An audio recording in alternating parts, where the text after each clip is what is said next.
se eles acreditam em Deus, eles vão responder que eles acreditam em Deus.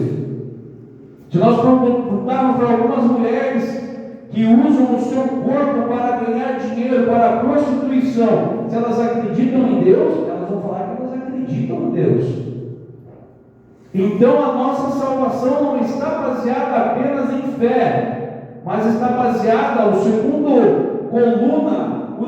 a segunda base da nossa salvação é arrependimento. Fé e arrependimento são duas colunas que seguram a estrutura do Evangelho. Porque se nós perguntarmos por aí para alguém que não vem nos nossos cultos, não vai para alguma igreja evangélica, você crê em Deus?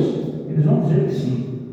Mas para nós não é apenas acreditar, é arrependimento de vida, arrependimento no nosso caráter, mudança de vida, como nós aprendemos na primeira lição. Nós temos que andar na luz. Tiago vai falar assim, ó: você crê em Deus, faz muito bem. O diabo também crê em Deus. Mas o que nos diferencia é que nós cremos em Deus e temos obras. Temos que dar frutos de arrependimento. Então a relevância desse texto para nós nos dias de hoje é muito bom, é muito atual. Para nós termos a certeza que nós estamos no caminho certo, nós temos que ter confissão de pecado. Porque o ser humano é uma coisa muito engraçada. Nós somos um ser muito curioso. Porque nós, irmãos, não existe um ser tão bom em arrumar desculpa ou culpar alguém como o ser humano. É incrível. Nós arrumamos desculpa para tudo. Nós não assumimos culpa nem pecado. Nós somos muito bons em confessar, como diz o tema que eu coloquei. Confessar, mas confessar o pecado dos outros. Nós não olhamos para o nosso próprio pecado. Nós somos muito bons em dar desculpa. É muito interessante, se nós olharmos para a palavra de Deus, a palavra pecado, no grego, significa hamartia, e no hebraico significa chatá. O que significa isso? Errar o alvo. Toda vez que nós pecamos, nós erramos o alvo, nós saímos do caminho. É isso que o pecado faz em nós. É por isso que nós nos diferenciamos daqueles que estão lá fora. Muitos creem em Deus, mas não têm confissão de pecado. Não existe arrependimento. Se nós formos pegar um exemplo, por exemplo, o irmão Gisel vem e pinta essa parede aqui inteira. Vamos fazer uma alegoria, um exemplo. Ele vem e faz um trabalho de pintura aqui na nossa igreja. E a pintura é boa, é justa, é honesta. Pergunta para ele: quanto tempo você fez essa pintura, irmão? Gisel: eu comecei às 9 da manhã, entreguei às 5 da tarde. Daí o irmão Tiago está aqui, ó. Mas eu faria mais rápido. É verdade, não é?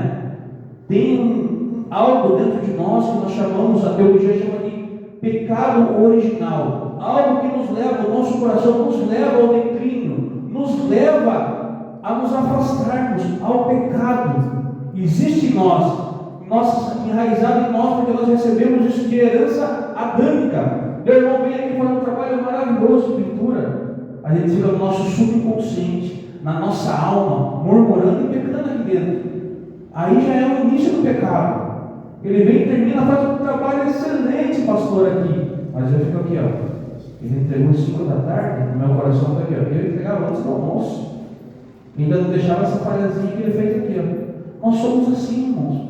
Nós não admitimos erros, não suportamos muitas vezes alguém que se sobressai entre nós.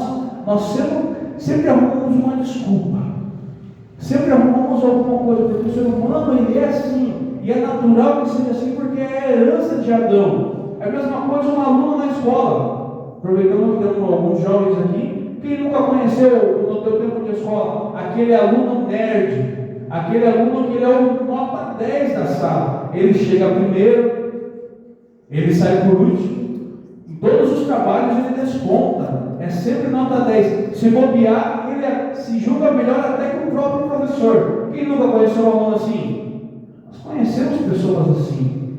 E ele fica na sua alta justiça, alta confiança. Eu sou melhor. Eu sou o melhor da sala, o mais rápido, o mais inteligente. Ele jamais, um aluno assim, jamais vai receber repreensão de ninguém. porque ele não sabe, porque ele é o top, ele é o melhor da sala. E pessoas assim são muito difíceis de receber orientação e correção. Também posso dar um exemplo. Alguns irmãos sabem aqui que eu adoro, eu amo bolo de chocolate. E como eu dei exemplo do pintor, falando aqui com os homens, dei o exemplo do aluno para falar com os jovens, tem que dar também o exemplo para falar com as mulheres do bolo de chocolate. Imagine que a sua melhor receita na sua cozinha é bolo de chocolate. E um certo dia você vai a um encontro de doceiras, ou numa festinha que cada um leva o seu prato típico, o seu prato principal, aquele que você confia. E daí o teu prato igual da minha esposa, porque o meu padrão de bolo de chocolate, para ser bom, tem que ser parecido com a da minha esposa ou superior a dela. E todo mundo leva o seu prato. E lá vai a Vanessa, leva o bolinho dela, e daí outra irmã vem e traz o seu bolo, outra pessoa traz o seu bolo, e aí vai o Thiago lá, o gaiato, experimentar. Ai de mim se eu falar que algum prato ficou melhor do que a Vanessa, diz ela. Eu tenho que tomar muito cuidado, porque nós, irmãos, somos difíceis. Nós somos, o ser humano, ele é profissional, graduado, pós-graduado em arrumar desculpa e não reconhecer erro nem pecado. Nem alguém melhor do que ele. Nós somos ruins nisso mesmo. Quer ver alguns exemplos aqui? Joga aí, irmãos, se conseguir para mim, em Gênesis, no capítulo 3, no versículo 8. No capítulo de Gênesis, no capítulo 3, nós vamos encontrar Adão. Adão está no Éden e o Senhor está na viração do dia, andando por lá, e não encontra Adão no seu lugar de costume. Deus vai chamar Adão, para você prestar atenção e entender como nós somos bons em dar desculpas, e não assumir pecados e não confessar pecados. Deus chama Adão no jardim, Gênesis capítulo 3, do versículo 8 ao 13. Deus chama Adão, e ouviram a voz do Senhor Deus, que passeava no jardim pela viração do dia, e esconderam-se Adão e a sua mulher da presença do Senhor Deus, entre as árvores do jardim. Próximo. Está saindo para mim. E chamou o Senhor Deus a Adão e disse-lhe: onde estás? Olha a pergunta que Deus faz para Adão, porque Adão não está no seu lugar de costume habitual. Deus pergunta para Adão: onde você está, Adão? Adão vai responder que ele se escondeu no 10.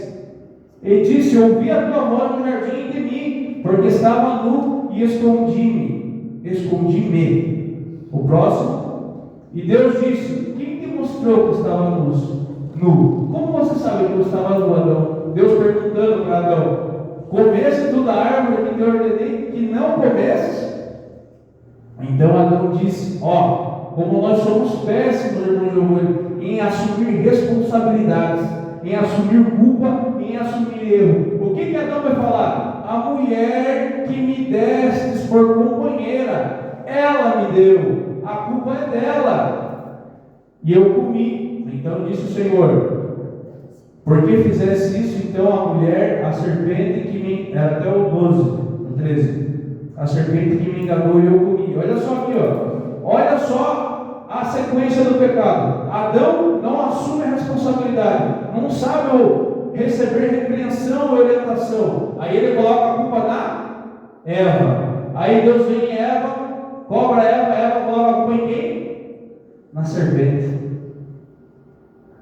Entende, irmão? Porque esse tema de confissão de pecados é importante, e que não basta apenas nós termos fé, temos que ter arrependimento. Gênesis 4, versículo 8 e 9. Aí eu tenho mais uma história na sequência dessa, que é a história quando Caim vai matar o seu irmão Abel. E falou Caim ao seu irmão Abel, e sucedeu que, estando eles no campo, se levantou Caim contra o seu irmão Abel e o matou. Olha Deus entrando agora. E disse o Senhor a Caim: onde estás, Abel, teu irmão? Volta no 9, deixa eu só terminar de ler. Deus perguntando para Abel, para Caim: onde está teu irmão, Abel? Está Abel, teu irmão? E disse-lhe: não sei, sou eu guardador do meu irmão? Em outras versões, essa parte guardador, ele fala: sou eu responsável do meu irmão? Ele acabou de matar o seu próprio irmão. Deus pergunta pelo seu irmão: onde está o seu irmão? E ele ainda retruca a Deus: sou eu o cuidador, o responsável do meu irmão? Ele é o culpado. Ele é o feitor do assassinato. Ele é o assassino. E ainda diante de Deus, como se Deus não soubesse todas as coisas, ele culpa que ele não tinha culpa nenhuma sobre a responsabilidade do seu irmão. Agora vamos para a última lá, que é sobre Davi. 2 Samuel capítulo 12. Esse aqui é um texto que todos nós conhecemos. Peguei uns textos aqui bem simples, bem fáceis, bem didáticos, para todos nós entendermos o que João está falando com nós nesse estudo dessa carta. 2 Samuel capítulo 12 é aquela cena. Davi tinha acabado de cometer adultério com Betseba. Davi também tinha acabado de matar Urias, mandou ele na frente, seu general na frente da batalha, para ser morto em guerra. E agora chega Natã, pisando com o pé na porta e dando de cara, podemos dizer assim, dando de dedo na cara de Davi. 2 Samuel no capítulo 12. E Natã já chega assim falando para Davi: Davi, havia um homem rico e havia um homem pobre.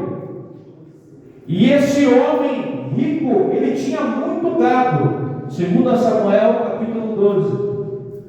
2 Samuel capítulo 12. E esse homem rico, ele tinha muito gado, tinha muitas ovelhas, tinha muita fazenda, era muito rico. O próximo, versículo 2. E possuía muitíssimas ovelhas e muitíssimas vacas. Mas o pobre não tinha coisa nenhuma, senão uma pequena cordeira, uma ovelhinha pequena, que comprara e criara. E ele tinha crescido com ele e com os seus filhos, do seu bocado comia. Ou seja, esse pobre, ele tinha uma única ovelha, e essa ovelha era tratada com tanto carinho que ele comia da mesa do homem pobre.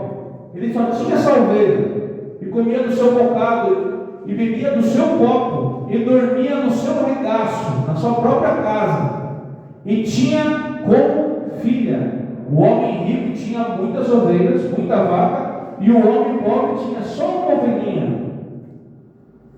E vindo um viajante ao homem rico, o viajante veio para a cidade, encontrou-se com esse homem rico, e deixou de se tomar as suas ovelhas, e deixou de tomar das suas próprias ovelhas, porque ele tinha muito, e das suas vacas, para assar para o viajante que viera a ele. E o que ele fez? O homem rico tomou a cordeirinha do homem pobre, e a preparou para o homem que viera a ele, o viajante. Foi essa história que Natã chegou no reino, no castelo de Davi, derrubando a porta e dando de cara, contando já essa história para Davi. Próximo verso. Então o furor de Davi se acendeu em grande maneira contra aquele homem, e disse a Natã: vive o Senhor, que digo que digno de morte é o homem que fez isso. Olha a reação de Davi. Ele acabou de ouvir a história do seu próprio pecado. Digno é este homem de morte. Próximo verso. E pela cordeira tornará a dar 4 vezes mais, quadruplicado, porque fez tal coisa e porque não se compadeceu. Então disse Natã a Davi: tu és este homem. Assim diz o Senhor Deus de Israel: eu te ungi rei sobre Israel, e eu te livrei das mãos de Saul. E aqui a história continua. O que nós aprendemos aqui, irmãos? Nessa parábola, nessa pequena história, alegoria que Natã contou para o rei Davi. Davi tinha acabado de cometer o pecado, ato de adultério e assassinato. E foi necessário Deus levantar um profeta, cujo nome do profeta era Natã, para ir lá e convencer Davi do seu pecado, porque talvez senão ele nem convenceria, se ele não fosse abordado pelo profeta dessa maneira. Isso aqui, irmãos, é para nós entendermos que nós somos muito bons em dar desculpas, mas somos muito ruins, péssimos em receber repreensão, puxão de orelha, orientação, porque existe algo dentro de nós que o sábio Salomão vai chamar de soberba. O nosso coração diz lá em Provérbios 16, 18, que a soberba precede a ruína. e a altivez do espírito precede a queda. Foi nesse mesmo pecado que Satanás caiu. Era um anjo querubim ungido, muito bonito, muito poderoso, e subiu a soberba ao seu coração. E a soberba precede a ruína, e a altivez do espírito precede a queda. E desse pecado aqui, é o pecado que a Bíblia nos conta, que os teólogos chamam de pecado original, o nosso orgulho, a nossa soberba. Irmão Tiago, você... Não fui eu. Mas irmão Gisele, você fez tal coisa, eu fiz isso porque não sei quem fez isso e aquilo. Nós sempre temos uma desculpa para não assumirmos responsabilidades. E isso é perigosíssimo, porque muitas igrejas por aí pregam muito sobre fé, muito sobre prosperidade, muito sobre amor. Deus é amor, e isso e aquilo, e é verdade mesmo, mas não se prega sobre arrependimento mais, não se prega mais sobre confissão de pecado, irmãos. E isso é um problema, porque é um amor demasiadamente, ou seja, é pregado o evangelho em muitos lugares, e no Brasil e países afora. Deus é só amor, vive de qualquer jeito, faz o que te achar melhor. Não falam mais, não posso nem dizer que é uma inversão de valores, porque o reino diz assim, quando Jesus vem pregando o evangelho do reino: arrependei-vos, porque é chegado o reino dos céus. Hoje só se prega o reino dos céus. O arrependei-vos foi extinguido, está extinto. Não existe mais arrependimento na maioria das mensagens que nós vemos por aí. E isso é perigosíssimo. Por quê, irmão? Imagine que eu e você vamos no médico. Imagine que o médico pega o nosso diagnóstico e a nossa doença é grave, gravíssima, ao ponto de ser mortal. E o médico está ali, com o prontuário, com o diagnóstico na mão. Só que esse médico, ele é diferente, ele é singular, porque ele não quer dar a notícia ruim para o seu paciente, porque ele veio para o seu consultório e não quer fazer ninguém chorar. Ele é um médico muito legal, ele é muito bacana, mesmo que ele tenha ali diante das suas mãos um laudo que eu e você vamos morrer, se nós não corrermos atrás do tratamento rápido. Ele está com o laudo na mão. Só que ele pensa: hoje eu não vou fazer ninguém chorar. Hoje eu só quero abraços e sorrisos. As mensagens que se pregam hoje em dia: só alegria, só amor, só felicidade, só dinheiro. E esse médico tem um laudo ali para nos dar. Só que ele olha para nós e não quer ver eu chorar, porque ele vai acabar por diagnosticar com câncer. E geralmente eu vou sair dali aborrecido, né? Quem que recebe uma notícia de câncer e sai da risada do consultório? Mas esse médico olha para mim, para nós, para mim, para você: eu não vou fazer ninguém chorar hoje, então só me dá um tapinha nas costas, toma água, 8 litros de água por dia, come direitinho e vai para casa. O que você pensaria de um médico desse? O que você acharia de um médico que tem um laudo que vai determinar a vida ou a morte de alguma pessoa, mas ele não faz, ele não cumpre o seu papel?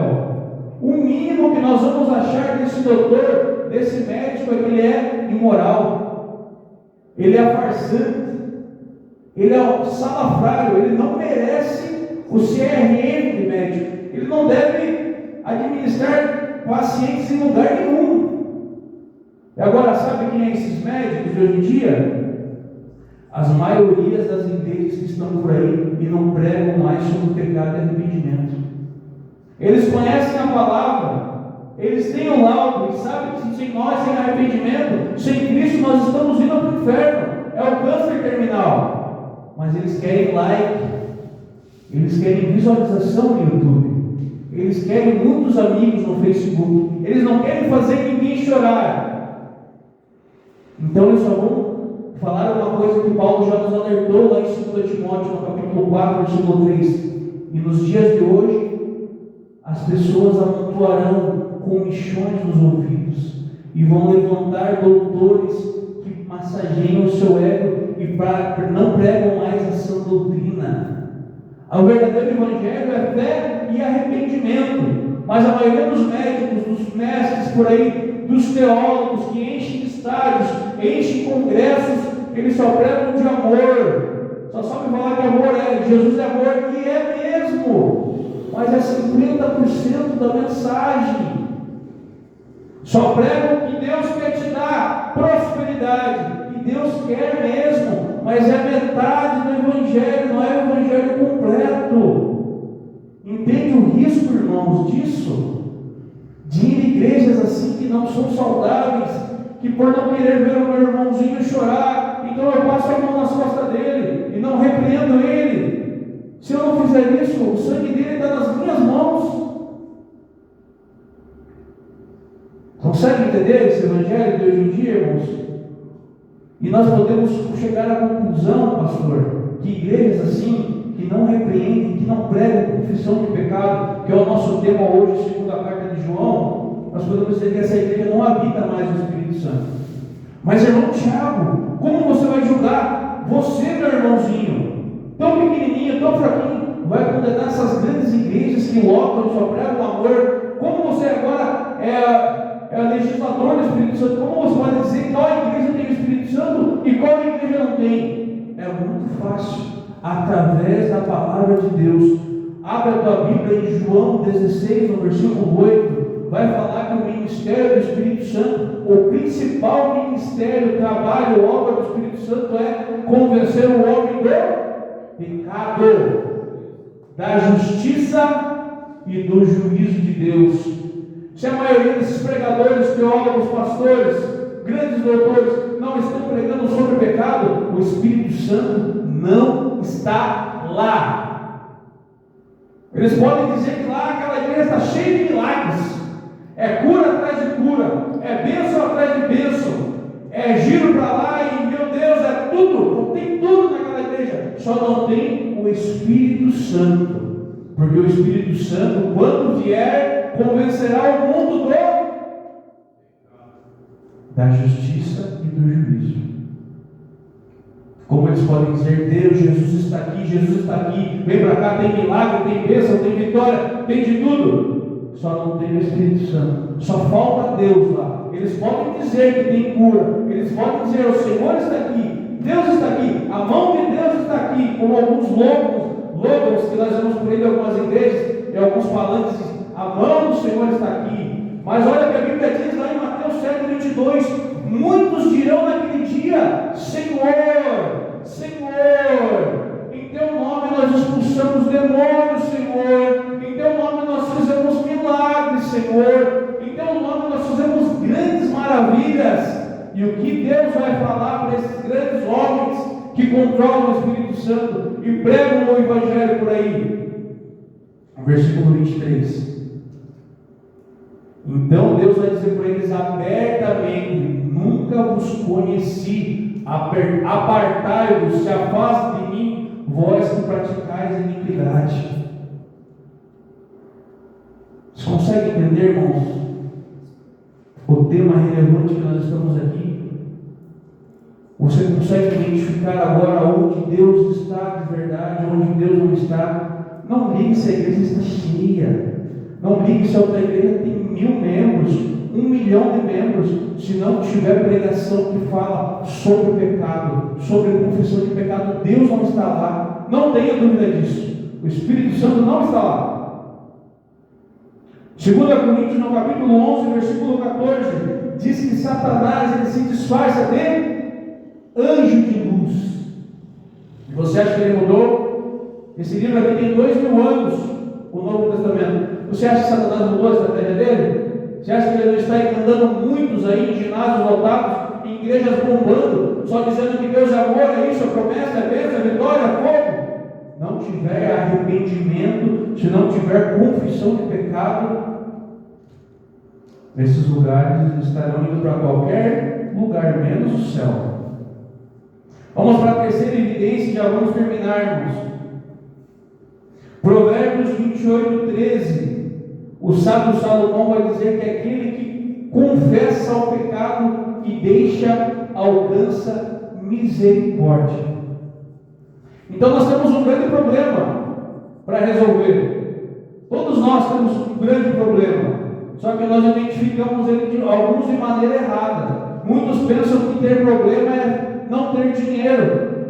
Muitos pensam que não ter problema é não ter um carro novo, zero. Muitos pensam que ter um problema é não ter uma casa top na praia, ou ter um novo lançamento do iPhone. Muitos entendem isso como um problema, mas o maior problema que nós temos que enfrentar, irmãos, é o pecado.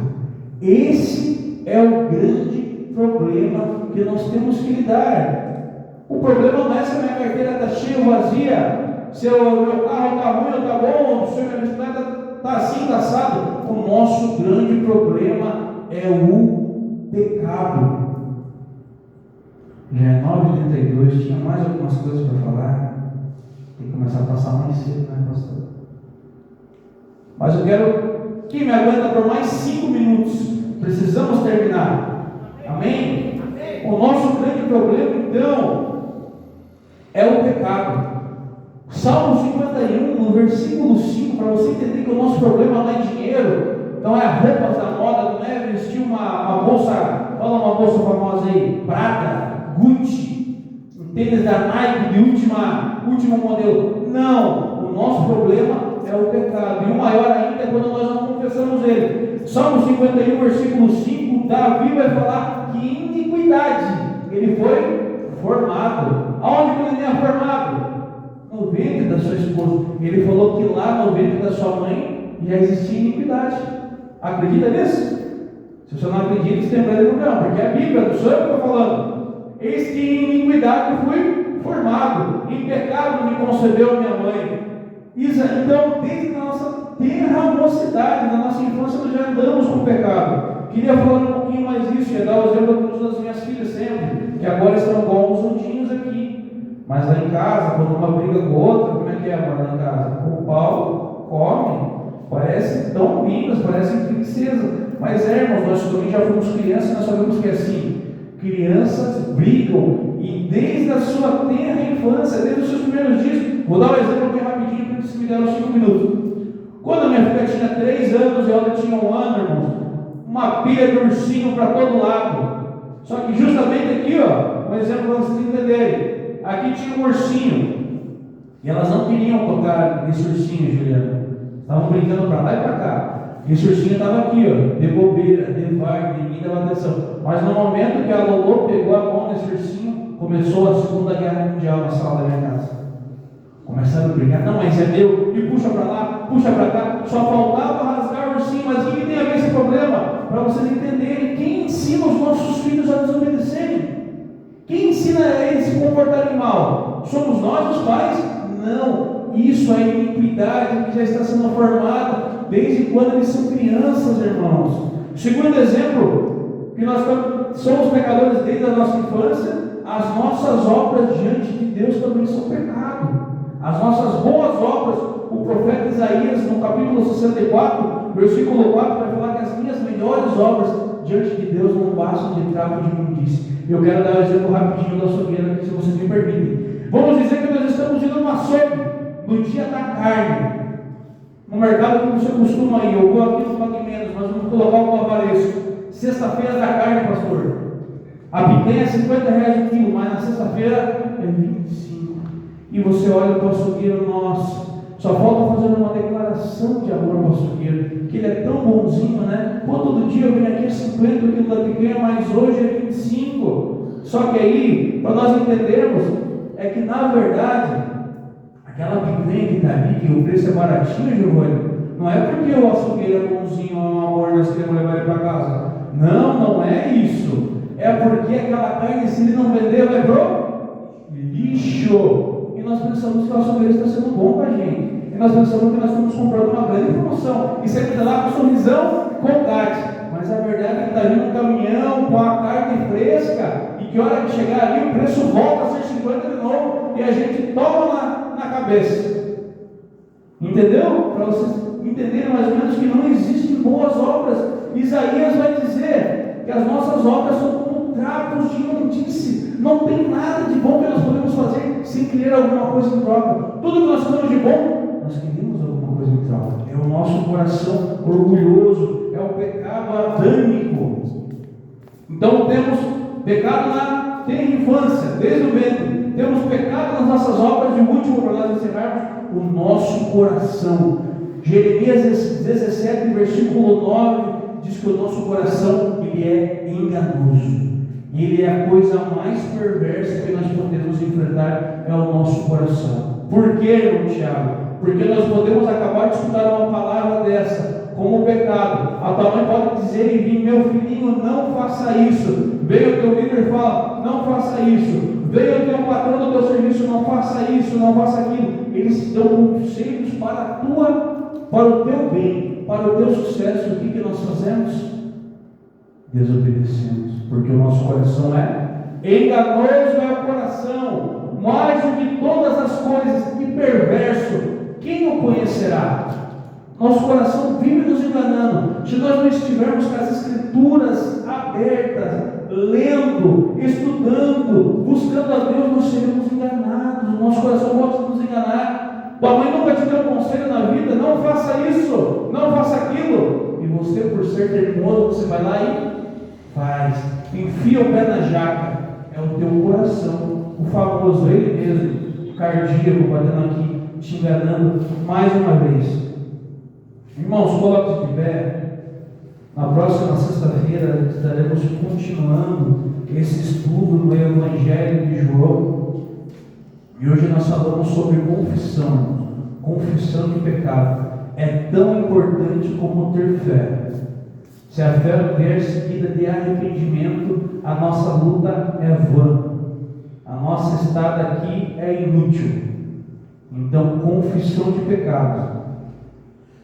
Queridos, nós usamos matemática para quase tudo, né? Para calcularmos lá, os pessoas do jornal pegam a velocidade do vento para calcular quando vai chover, quando vai fazer sol, quando isso, quando aquilo. No futebol, o técnico lá, o árbitro, melhor dizendo, ele calcula a gravidade de uma falta cometida pelo cartão amarelo, pelo cartão vermelho. E como nós calculamos o tamanho e a profundidade do nosso pecado?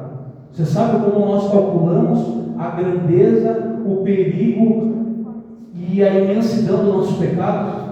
É quando nós olhamos para a cruz. É aqui na cruz que nós vemos o que o nosso pecado é capaz de fazer. Porque foi por causa do meu pecado, por causa do teu pecado, que um homem, Deus, desceu, encarnou-se, viveu uma vida santa, vestiu uma coroa de espinhos, por causa do teu pecado, por causa da grandeza do meu pecado. Por isso é importante confessar, irmãos.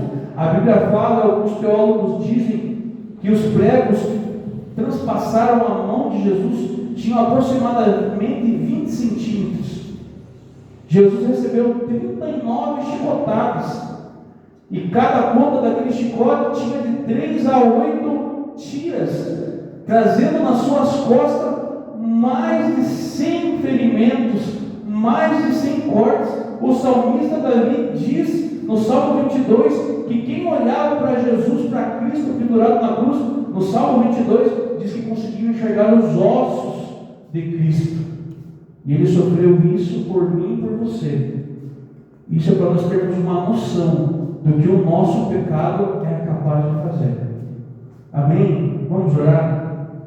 Jesus, muito obrigado, Pai, por estarmos aqui entre irmãos, por estarmos aqui entre família, Deus. Que a Tua palavra, Pai, não fique só na oratória, Pai, não fique só na retórica, mas eu sei que ela é poderosa para cair nos nossos corações, Pai. Eu sei que ela vai ter sementes que produzirão frutos e frutos de arrependimento, porque o Teu ministério foi nos ensinar, Pai, a respeito do perdão. Desde o princípio até o final, Pai, o Senhor nos ensina a orar: Pai, perdoa as nossas dívidas. E a sua última palavra na cruz, uma das últimas palavras foi: Pai, perdoa eles porque eles não sabem o que fazem. Senhor, e às vezes nós não sabemos o que nós fazemos mesmo, Pai. Nós pecamos, nós maculamos a sua glória, a sua santidade. Que o teu perdão, Senhor, possa cair, misturado com a sua graça sobre as nossas vidas hoje, Deus. E que nós possamos daqui mais edificados, vamos sair daqui mais santos, Deus. No nome de Jesus Cristo, Deus, fica conosco, Pai, que essa palavra venha reproduzir frutos bons, para a honra e glória do teu nome. Amém. Você pode aplaudir a Jesus?